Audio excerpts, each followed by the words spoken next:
ஒதுக்குப்புறமா ஒரு மலை இருக்கு. அந்த மலையில ஒரு அம்மா தன்னோட பையனோட இருக்காங்க. அவங்க புருஷன் இறந்து போயிருப்பாரு. இந்த பையன் எப்பொழுதுமே சாப்பிட அடம்பிடிப்பான். அவங்க அம்மா ஓடி ஓடி தான் இந்த பையனுக்கு சாப்பாடு ஊட்டிக்கிட்டு இருப்பாங்க. இந்த பையன ஸ்கூலுக்கு அழைச்சிட்டு போறதுக்காக ஒரு பால்வாடி டீச்சர் வந்து அழைச்சிட்டு போயிட்டு இருப்பாங்க.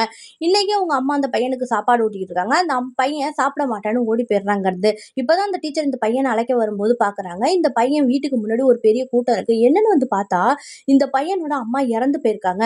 அவங்கள யாரோ ரேப் பண்ணி கொலை பண்ணியிருக்காங்க. இப்ப அந்த பையன் ஏக்கமா வந்து அந்த சாப்பாட்டு தட்ட பாக்குறான். பாதி சாப்பாட்டோட அந்த தட்டு அங்க கீழ கிடக்கு. இந்த பையன் ஏக்கமா அந்த தட்ட பாத்துக்கிட்டு இருக்கான். இப்படியே பல வருஷம் போயிடுது. ஊருக்குள்ள ஒரு பஸ் வருது. அந்த பஸ்ஸுக்குள்ள இருந்து சின்ன பையனா போனவன் இப்ப பெரிய பையனா மாறி இறங்குறான். இவன் அந்த ஊருக்குள்ள வரான். ஊருக்குள்ள வந்து தான் அம்மாவோட இருந்த அந்த வீட்டுக்கு வரான். அந்த மலையில உள்ள அந்த வீட்டுக்கு வரான். வீட்டுக்கு வந்து நைட் அந்த வீட்டுல படுத்து தூங்கிட்டு இருக்கும்போது திடீர்னு கரண்ட் போயிடுது. கரண்ட் போனா அந்த ஜன்னலுக்கு வெளியில அவங்க அம்மா வந்து நிக்கிறாங்க. அவங்க அம்மாவை பார்த்து இவன் பயப்பட ஆரம்பிக்கிறான். அவங்க அம்மா வாடா கண்ணா வந்து சாப்பிடுன்னு சொல்லி இவனுக்கு சாப்பாடு ஊட்ட வந்திருக்காங்க.